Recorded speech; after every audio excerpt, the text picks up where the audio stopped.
বলেন, আবু হুরায়রা, আপনি আমাদেরকে এমন একটা হাদিস শুনান যে হাদিসটা আপনি পয়গম্বরের জবান থেকে সরাসরি শুনেছেন। আবু হুরায়রা রাদিয়াল্লাহু তাআলা আনহু বলেন, এই হাদিসটা আমি পয়গম্বরের জবান থেকে সরাসরি শুনলাম, রাসূলের জবান থেকে সরাসরি শুনেছি। রাসূল বলেন, আল্লাহ পাক রব্বুল আলামিন কিয়ামতের ময়দানে যখন বিচার করবেন, সর্বপ্রথম বিচার করবেন একজন শহীদের, 2 নম্বরে বিচার করবেন একজন আলেমের, একজন কারি, 3 নম্বরে বিচার করবেন একজন দানবীর, দানশীল বান্দার। আল্লাহ তাআলা শহীদ বান্দাকে ডাক দিয়ে বলবেন, রে শহীদ, দুনিয়াতে আমি তোরে কত শারীরিক সক্ষমতা দিলাম, দুনিয়াতে আমি তোরে কত শরীরের ক্ষমতা দিলাম, দুনিয়াতে আমি তোরে শক্তি দিলাম, পাওয়ার দিলাম, ক্ষমতা দিলাম। বল রে বান্দা বল, এই শারীরিক সক্ষমতা, পাওয়ার ক্ষমতা, আমারই নিয়ামত পাওয়ার পরে আমার জন্য কি করেছ? বান্দা বলবে, আল্লাহ, আল্লাহ, আমি তোমারই নিয়ামত ভোগ করেছি। তোমারই নিয়ামত ভোগ করার পরে আল্লাহ, আমি তোমারই নিয়ামত শারীরিক সক্ষমতা, শক্তি দিয়া আমি তোমার রাস্তায় যুদ্ধ করলাম, আমি তোমার রাস্তায় জিহাদ করেছি, যুদ্ধ করেছি। আল্লাহ, আমি শুধু যুদ্ধ পর্যন্ত ক্ষান্ত নয়, তাকায় দেখো, এই যে রক্ত মাখা শরীর নিয়ে আমি তোমার দরবারে আসলাম। আল্লাহ, আমি যুদ্ধ করতে করতে তোমার রাস্তায় শহীদ হয়ে গেলাম, শহীদ হয়ে গেছি। আল্লাহ বলবে, কার জন্য শহীদ হয়েছ? গোলাম বলবে, আল্লাহ, আমি তোমার জন্য শহীদ হইলাম, তোমার জন্য, তোমার জন্য। আল্লাহ বলবেন, বান্দা খবরদার, মিথ্যা বলবি না, মিথ্যা বলিস না। তুই যুদ্ধ করেছ ঠিক, তবে আমার জন্য নয়। দুনিয়ার মানুষ তোকে যোদ্ধা বলে ডাকবে, দুনিয়ার মানুষ তোকে বীর বলে ডাকবে, দুনিয়ার মানুষ তোকে পাওয়ার বলে ডাকবে, যোদ্ধা বলে ডাকবে। এজন্য যুদ্ধ করেছো, এর জন্য যুদ্ধ করেছো। যাও রে বান্দা, যাও যাও। দুনিয়ার মানুষ তোমাকে যোদ্ধা বলে ডাকতো, বীর বলে ডেকেছে, সাহসী বলে ডাকতো। দুনিয়ার নিয়তের উপরে বরকত দুনিয়ার মধ্যে পেয়ে গেছো। আমার দরবারে কিছু নাই, আমার দরবার থেকে হালাল। আল্লাহ তাআলা বলবেন, রে ফেরেশতাদেরকে ডাক দিয়া বলবেন, ফেরেশতারা, আমার এই নাফরমানকে উপর করে শোয়াও। এই নাফরমানকে উপর করে শোয়াইয়া টেনে টেনে হেচড়ায়া হেচড়ায়া জাহান্নামের মধ্যে নিয়ে ফালাও। আল্লাহর আযাবের ফেরেশতারা তখন এই বান্দাকে উপর করে শোয়াবে, উপর করে শোয়াইয়া টেনে টেনে জাহান্নামের আগুনের মধ্যে নিয়ে পালাবে। এ যুবক বন্ধুরা আমার, আল্লাহর কসম, একটা কথাও মিথ্যা নয়। রাসূলের হাদিস শুধুমাত্র অনুবাদটুকু আপনাদেরকে জানাই, ইবারত পড়লাম না, লম্বা চূড়া হাদিস। পয়গম্বর বলেন, আল্লাহ তাআলা 2 নম্বরে ডাক দিবেন আমার মতো একজন কাঠমোল্লাকে, আমার মতো একজন কামবাখতকে, আমার মতো একজন গুনাহগার, একজন কাঠমোল্লাকে ডাক দিয়া বলবেন, এ কারি, এ আলেম, দুনিয়াতে আমি তোরে কত আমার নিয়ামত, মধুর একটা কণ্ঠ তোরে দান করলাম, দুনিয়াতে আমি তোরে আমার কত নিয়ামত দিলাম, দুনিয়াতে আমি তোরে আমার নিয়ামত মধুর কণ্ঠ দিলাম, দুনিয়াতে আমি তোরে কোরআনের ইলম তোর সিনার মধ্যে দিলাম। বল বান্দা, বল বল, এই নিয়ামত ভোগ করার পরে আমি আল্লাহর জন্য কি আমল করেছো, কতটুকু করেছো? আল্লাহ বলবে, বান্দা বলবে, আল্লাহ, আমি তোমারই নিয়ামত ভোগ করেছি, স্বীকৃতি প্রদান করি। আল্লাহ, তুমি তোমারই নিয়ামত পাওয়ার পর আল্লাহ, আমি তোমারই নিয়ামত দিয়া দুনিয়ার মানুষকে কোরআন তিলাওয়াত করে করে শোনাতাম, দুনিয়ার মানুষকে আমি কোরআনের বয়ান করে করে শোনাইছি, দুনিয়ার মানুষকে আমি কোরআনের দাওয়াত দিতাম। আল্লাহ বলবেন, বান্দা কার জন্য করেছো, কার জন্য করেছো? বান্দা বলবে, লিল্লাহি রাব্বিল আলামিন, আল্লাহ তোমার জন্য, তোমার জন্য। আল্লাহ তাআলা ডাক দিয়া বলবে, খবরদার, খবরদার, মিথ্যা বলবি না বান্দা, মিথ্যা বলবি না।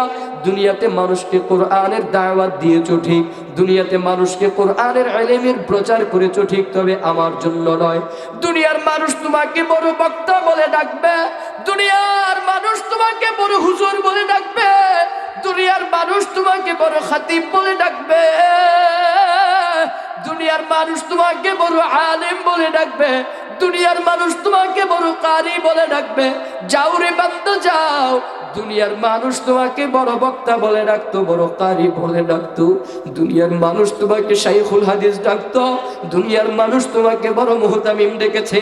এরে বান্দা, যাও যাও, আমার দরবারে কিছু নাই, আমার দরবারে কিছু নাই, আমার দরবার থেকে হালাক। আল্লাহ তাআলা জাহান্নামের ফেরেশতাদেরকে ডাক দিয়া বলবে, ফেরেশতারা আমার এই নাফরমানকে উপর করে শুয়াইয়া এই নাফরমানকে টেনে টেনে হেচড়ায়া হেচড়ায়া জাহান্নামের আগুনের মধ্যে নিয়ে ফেলাও। আল্লাহর ফেরেশতারা তখন ওই আলেম আর কারীকে উপর করে শুয়াইয়া টেনে টেনে হেচড়ায়া হেচড়ায়া জাহান্নামের আগুনের মধ্যে নিয়ে ফেলাবে।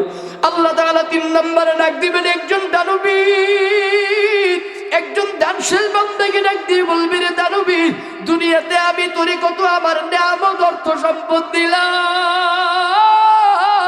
বল বল বান্দা বল, আমার এই নিয়ামত ভোগ করার পরে আমার জন্য কি করেছো, কতটুকু করেছো?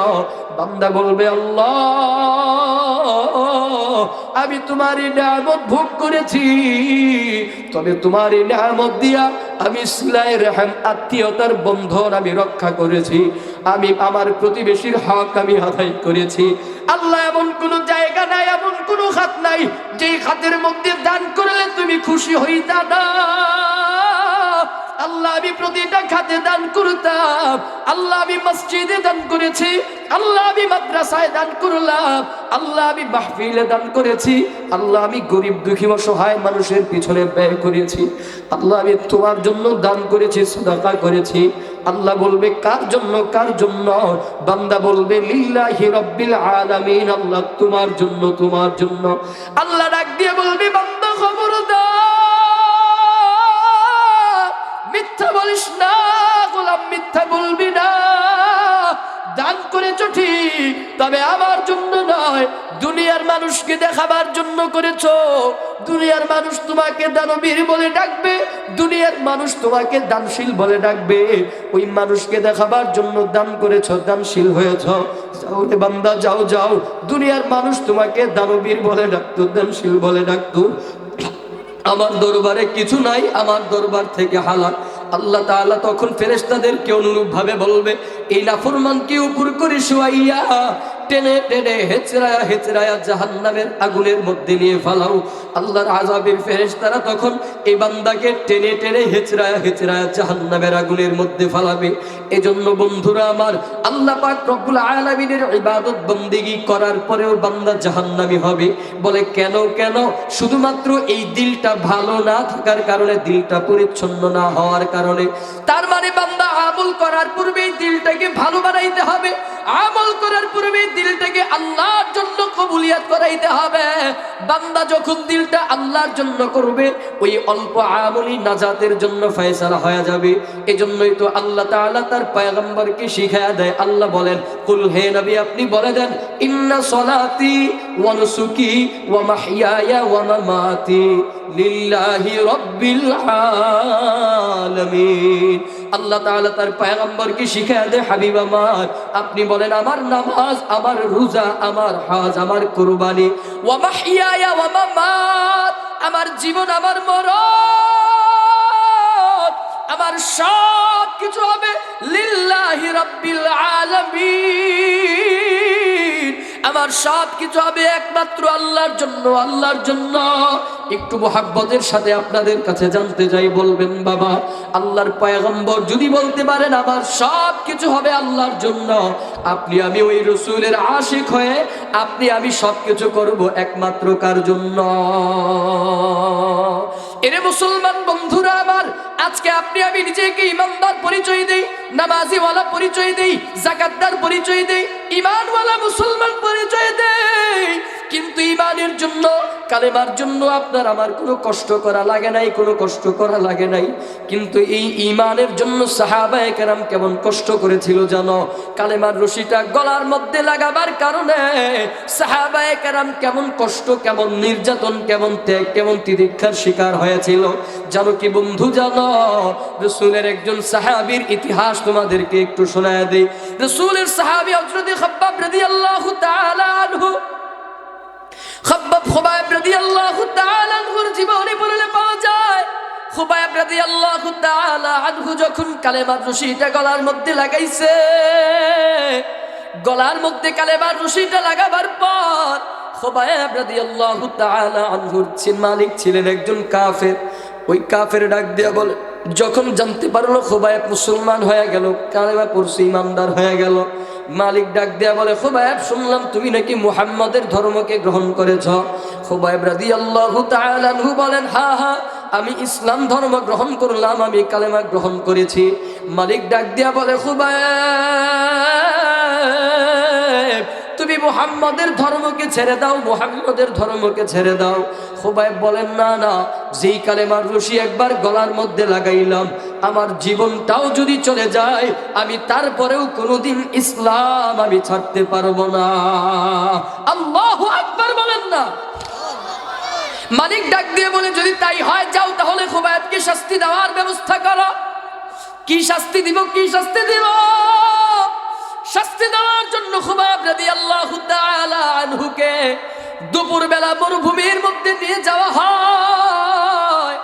দুপুরবেলা মরুভূমির মধ্যে নিয়ে, খালি গায়ে কাপড় নাই শরীরের মধ্যে কাপড় না রেখে দুপুরবেলা মরুভূমির মধ্যে খুবাইব রাদিয়াল্লাহু তাআলা আনহুকে চিৎ করে বালুর মধ্যে শোয়ায় দিল।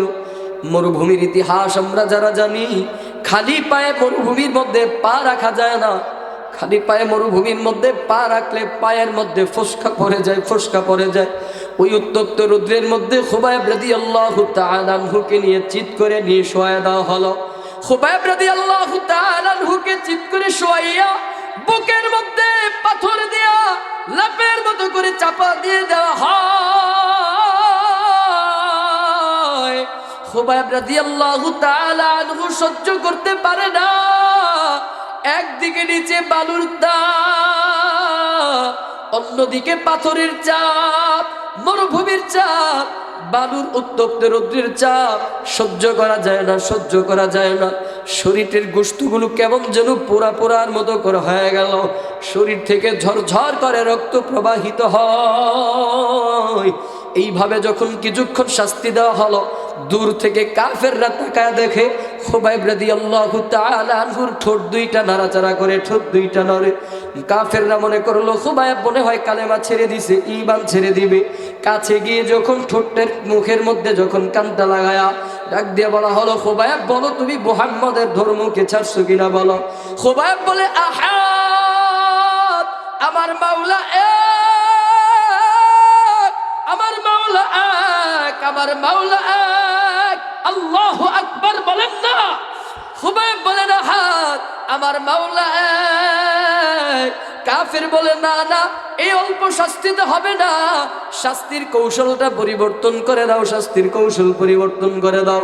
বলে, কি করব? একটা উট আর একটা রশি আনা হয়। রশির এক মাথায় খুবাইব রাদিয়াল্লাহু তাআলা আনহুকে বড় শক্ত করে বেঁধে দেওয়া হলো।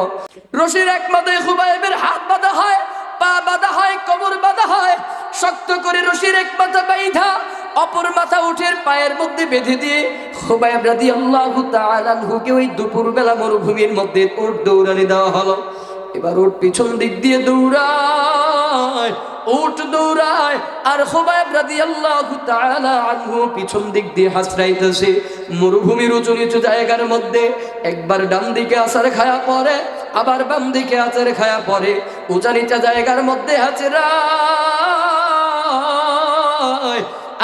হাঁচড়ায়া সমস্ত শরীরটা কেমন যেন ফেটে গেল। সমস্ত শরীর থেকে ঝরঝর করে রক্ত প্রবাহিত হতে থাকে। এমন করে কিছু সময় শাস্তি চলার পর কাফেররা মনে করলো এইবার মনে হয় খুবাইব কালেমা ছেড়ে দিছে, পরীক্ষা করে দেখো। পরীক্ষা করার জন্য মুখের মধ্যে কানটা লাগাইয়া ডাক দিয়ে বলা হলো, খুবাইব বলো তুমি ধর্ম ছাড়ছো কিনা বলো। খুবাইব বলে, না, আহাদ, আমার মাওলা এক, আমার মাওলা এক, আমার মাওলা এক, আমার মাওলা এক। এই দুনিয়ার কাফের বেঈমান বেদিনেরা শুনে নাও, আমি খুবাইব যেই কালেমার রশি একবার গলার মধ্যে লাগাইলাম, আমার জীবনটাও যদি চলে যায় তারপরেও আমি কোনোদিন ঈমান আর কখনো ছাড়ব না। যখন এই কথাটা বলে দিল, মালিক ডাক দিয়ে বলে, তাহলে খুবাইবকে তো বাঁচায় রাখা যায় না, কি করব? বলে, শুলে চড়ায় মেরে ফেলার ব্যবস্থা করো। শুলে চড়ায় মেরে ফেলার জন্য খুবাইব রাদিয়াল্লাহু তাআলা আনহুকে শুলে চড়াবার জন্য তৈরি করা হলো। একেবারে মক্কার দূরে তানঈম শহরের দিকে গিয়ে একেবারে দূরে একটা শহরের মধ্যে দেরি করা হলো। খুবাইব রাদিয়াল্লাহু তাআলা আনহুকে উপর দিকে যখন ধরা হলো, খুবাইব রাদিয়াল্লাহু তাআলা আনহু তিনি বুঝতে পারলেন একটু পরে তিনি দুনিয়া থেকে বিদায় হয়ে যাবেন, কারণ তার নাকের মধ্যে জান্নাতের ঘ্রাণ পাওয়া যাইতেছে, নাকের মধ্যে তিনি জান্নাতের সুঘ্রাণ পাইতেছেন। তিনি এই বুঝতে পেরে মালিকের ঘরের দিকে বাইতুল্লাহর দিকে তাকায় তাকায় চোখের পানি ফালায় ফালায় কাঁদে। কাফের বেঈমান বেদিন যারা ছিল এরা মনে করলো খুবাইবের মনে হয় মৃত্যুর ভয় অন্তরের মধ্যে ঢুকেছে, এবার মনে হয় সে কালেমা ছাড়তে পারে, মনে হয় ইমান থেকে সে বাঁচতে চায়, ইমান থেকে বাঁচতে চায়, মৃত্যু থেকে মনে হয় সে বাঁচতে চায়। জিজ্ঞেস করা হলো, খুবাইব বলো তুমি ইমান ছাড়বা কিনা, মৃত্যু থেকে বাঁচতে চাও নাকি? বলে না না, আমি ইমান ছাড়তে চাই না, ইমান ছাড়বো না, মৃত্যু থেকেও বাঁচতে চাই না। তাহলে কেন তুমি চোখের পানি ছেড়ে কেন তুমি কাঁদো? খুবাইব বলেন আমি এজন্য কাঁদি, আমি জানি একটু পরে আমার প্রাণ পাখিটা দুনিয়া থেকে বিদায় হয়ে উড়াল দিয়ে চলে যাবে। আমি আমার মাওলার ঘরের দিকে তাকায় তাকায় কাঁদি, আর আমি আমার মাওলাকে বলি আল্লাহ, কি জন্য তুমি আমাকে একটা জীবন দিলা? তুমি যদি আমাকে আরো 1000টা জীবন দিতা, ওই 1000টা জীবন আমি আল্লাহ তোমার রাস্তায় তোমার জন্য কুরবানি করে দিতাম। এই জবাবটা পাওয়ার পরে কাফের বেঈমান বেদিন যারা ছিল এরা বলেন না না, খুবাইবকে তার মালিকের ঘরের দিকে তাকায় থাকতে দেওয়া যায় না। কি করলো? পাথর মেরে ঢিল মেরে খুবাইবের চেহারাটাকে ঘুরায় দেওয়া হলো। খুবাইব রাদিয়াল্লাহু তাআলা আনহু বলেন, রে দুনিয়ার বেঈমান শোনো, আমি খুবাইবের চেহারাটাকে তোমরা পাথর মেরে ঢিল মেরে ঘুরায় দিলা, ফিরায় দিলা, কিন্তু যেই খুবাইব তার মালিকের জন্য জীবন দিতে চলতেছে, আল্লাহর কসম ওই খুবাইবের অন্তরটাকে তো আর কোনোদিন ফিরাইতে পারবা না, আর কোনোদিন পারবা। এজন্য আল্লাহ তাআলা বলেন, ওয়ালানাবলুওয়ান্নাকুম বিশাইইম মিনাল খাউফি ওয়াল জুউ' ওয়া নাকসিম মিনাল আমওয়াল ওয়াল আনফুসি ওয়াস সামারাত ওয়া বাশশিরিস সাবিরিন। আল্লাহ তাআলা বলেন, বান্দা আমি তোদেরকে মাঝে মাঝে পরীক্ষা করব, একটু খাওফ ভয়ের মধ্যে ফেলায়া, মাঝে মাঝে একটু পরীক্ষা করব বিপদের মধ্যে ফেলায়া, মাঝে মাঝে একটু পরীক্ষা করব ক্ষুধা দিয়া, মাঝে মাঝে একটু পরীক্ষা করব আমি মালিক বানায়া, টাকা পয়সার সম্পদ বানায়া। এজন্য বান্দা ক্ষুধার তাড়নায় আমি আল্লাহর আহকাম, আমি আল্লাহর বিধানটাকে বান্দা তুমি মানো, নাকি আমি আল্লাহর বিধানটাকে তুমি বাদ দাও ছেড়ে দাও? আমি আল্লাহর বিধান থেকে তুমি থাকো নাকি দূরে চলে যাও, পরীক্ষা করব। এই জন্য একটু মোহাব্বতের সাথে আওয়াজ করে বলবে, আমরা সর্বহালতে, যেই হালতে আমরা থাকি না কেন, সর্বহালতে একমাত্র স্মরণ করব আমরা কাকে? রাজি আছি তো ইনশাআল্লাহ? একটু আওয়াজ করে বলেন না, রাজি আছি তো ইনশাআল্লাহ? ইনশাআল্লাহ। যেই হালতেই থাকি না কেন, আল্লাহ তো আপনাকে আমাকে বানাইছেনই তো পরীক্ষা করবে। আল্লাযী খালাকাল মাউতা ওয়াল হায়াত, আল্লাযী খালাকাল মাউতা ওয়াল হায়াতা লিয়াবলুয়াকুম আইয়ুকুম আহসানু আমালা। আল্লাহ তাআলা আপনাকে আমাকে পাঠাইছেনই তো পরীক্ষা করবেন, পরীক্ষা করবেন, পরীক্ষা। এরে বন্ধুরা আমার, এই পরীক্ষা থেকে কিন্তু আমরা কোনোভাবেই বাদ পড়বো না। আল্লাহ, খুব বেশি কষ্ট হয়ে যাচ্ছে, জ্বরে ঠান্ডা একেবারে সর্ব দিক থেকে একেবারে গ্রাস করে ফেলেছে। কষ্ট হয় না তো আপনাদের? কষ্ট হচ্ছে না তো? রাগ করেন না তো? তাহলে ঈমানকে হেফাজত করব। আল্লাহ আপনাকে আমাকে পরীক্ষা করার জন্য পাঠাইছেন। কিভাবে পরীক্ষা করবেন? ওই যে বললাম, এভাবে এভাবে পরীক্ষা, এই ফর্মুলায় পরীক্ষা। হ্যাঁ, এই বিপদে পড়ে যেন আমার ঈমানটা নষ্ট না হয়। মনে রাখতে হবে, বিপদের মধ্যে পড়ে যেন আমার ঈমান নষ্ট না হয়ে যায়, মুসিবতের মধ্যে পড়ে যেন আমার ঈমানটাকে যেন হারায় না ফেলি, ক্ষুধার তাড়নায় যেন আমার ঈমান নষ্ট না হয়ে যায়। সবচেয়ে বেশি সতর্ক থাকতে হবে। জানেন, আমার দেশের মধ্যে সবচেয়ে বেশি যেই জিনিসটা চলে, বান্দা মুসিবতে পড়লেই ঈমানটাকে নষ্ট করে ফেলে, বিপদের মধ্যে পড়লে ঈমানটাকে নষ্ট করে ফেলে। তার বাস্তব প্রমাণ বলবো, বাস্তব হাকিকত বলি, বাংলাদেশের মধ্যে এমন কিছু দরবার আছে, এমন কিছু পীর আছে, যেই দরবার যেই পীরের কাছে যায় কিসের জন্য? যে আমি তো গরিব মানুষ, আমার বাবার কাছে গেলে আমার বাবা আমারে বড় লোক বানায় দেবে। এরকম দরবার আছে না নাই? আছে, রাগ করার কিছু নাই, বাস্তব। আপনাদেরকে 5 মিনিট সময় দেন, বুঝাইয়া দেব। এমন কিছু দরবার আছে, এমন কিছু পীর আছে, ইমানগুলোকে নষ্ট করে ফেলে। কেমনে? ক্ষুধার তাড়নায় আমার বাবার কাছে গেলে, আমার পীরের কাছে গেলে, মাজারের কাছে গেলে, মাজারে গেলে আমার ক্ষুধা নষ্ট শেষ হয়ে যাবে, আমি টাকা পয়সার মালিক হব, ধন দৌলতের মালিক হব। আরে আমার তো সন্তান নাই। ইমান নষ্ট করে ফেলে কেমনে?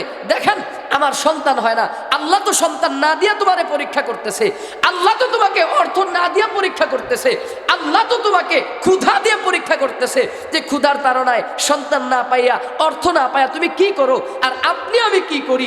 এই ক্ষুধার তাড়নায় বড় লোক হওয়ার জন্য বাবার দরবারে দৌড়াই। আমি সন্তান না পাইয়া সন্তানের জন্য আমি পীরের পায়ে গিয়ে সিজদা দেই, পীরের পায়ে গিয়ে যাই, মাজারে বাজারে দৌড়াই। হ্যাঁ, মনে রাখবেন, যারা পীরের পায়ে সিজদা দেয়, যারা দেয় এবং যারা নেয়, এরা উভয়ে মুশরিক, এরা কাফের। যে যেভাবেই দিক হোক তাজিমি। অনেকে ফতোয়া দেয় আমরা তো তাজিমি সেজদা করি, আমরা তো তাজিমি সেজদা নেই, এটা নেই সেটা নেই, এটা জায়েজ আছে। আল্লাহর কসম, সেজদা কেবলমাত্র শুধুমাত্র একমাত্র আল্লাহর জন্য খাস, আল্লাহর জন্য বরাদ্দ, আল্লাহর জন্য খাস। আল্লাহ ব্যতীত আর কারো পায়ে সেজদা দেওয়া যায় না। যদি দেওয়া যাইতো, বানিয়াপাড়ার পীর সাহেব হুজুর আবু বকর সাহেব বলতো, আয় আমার পায়ের মধ্যে সেজদা দে। যদি দেওয়া সেজদা থাকতো, উজানিওয়ালারা বলতো, আসো আমার পায়ে সেজদা দাও। চরমনাওয়ালারা বলতো, আসো আমার পায়ে সেজদা দাও। সরসিনারওয়ালা বলতো, আয় আমার পায়ে সেজদা দে। জনপুরেওয়ালা হযরত বলতো, আয় আমার পায়ে সেজদা দে। বানিয়াপাড়াওয়ালা হযরত বলতো, সেজদা দে। বানিয়াপাড়ার পাশেই তো আমাদের আকাবির, আমাদের রাহবার ঘুমিয়ে আছে। কই, এই মাজারের মধ্যে গিয়ে তো কোনো সেজদা চলে না। আপনারা দিছেননি কোনোদিন সেজদা? এই বানিয়াপাড়ার মাজারে গিয়ে কোনোদিন সেজদা দিছেন? কবরে সেজদা দিছেন? পীরের পায়ে সেজদা দিছেন? দেন নাই তো। তার মানে বাংলাদেশে এমন পীর আছে, এমন মাজার আছে, যেই মাজারের মধ্যে, যেই পীরের মধ্যে সেজদা দেয়, নেয়, আছে না নাই? আছে। আমার নিজের চোখের দেখা, আল্লাহর কসম আমার দেখা। কেমনে? আমরা তো, আপনারা তো দাউদকান্দির, আমার বাড়ি তিতাস, মানে সাবেক দাউদকান্দি, আপনাদের পাশের উপজেলা তিতাস।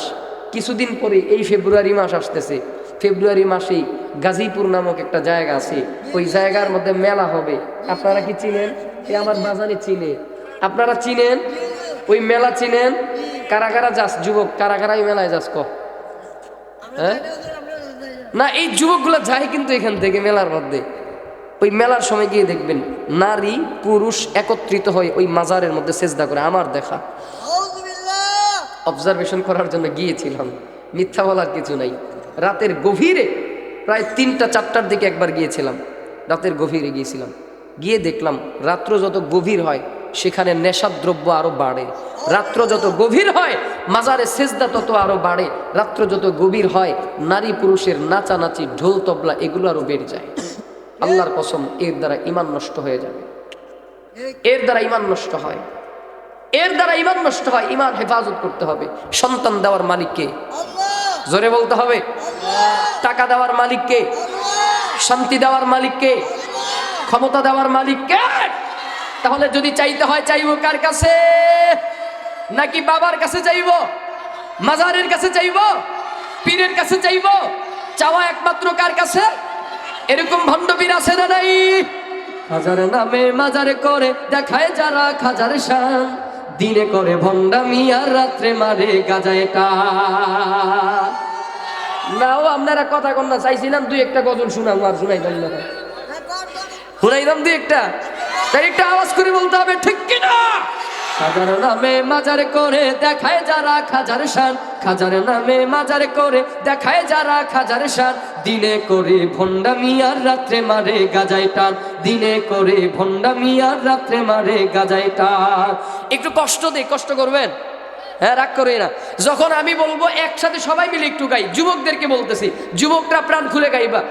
যুবক, তোরা তো ওই মমতাজ ফাগলির গানের কনসার্টে গেলে তো বেটা নাচানাচি, ঢোল তবলা, আরে বেটা কত কিছু করস। হ্যাঁ, আসিফ, মনির খান, তারপরে আরো কি কি আছে, এই শিল্পীদের কনসার্টে, ঢোল তবলার কনসার্টে গেলে তো বেটা নাচতে নাচতে বেটা একটা কলজা ফাড়াইলাস, গাইতে গাইতে ফাড়াইলাম।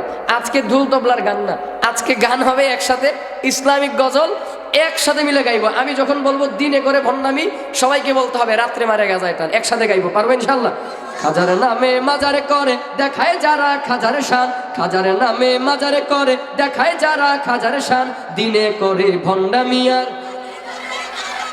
দিনে করে ভণ্ডামি আর রাত্রে মারে। দাড়ি টুপি নাই রে কিছু, আছে শুধু চুল, সুন্নতের খবর নাই সে আশিক রাসূল। দাড়ি টুপি নাই রে কিছু, আছে শুধু চুল, সুন্নতের খবর নাই সে আশিক রাসূল।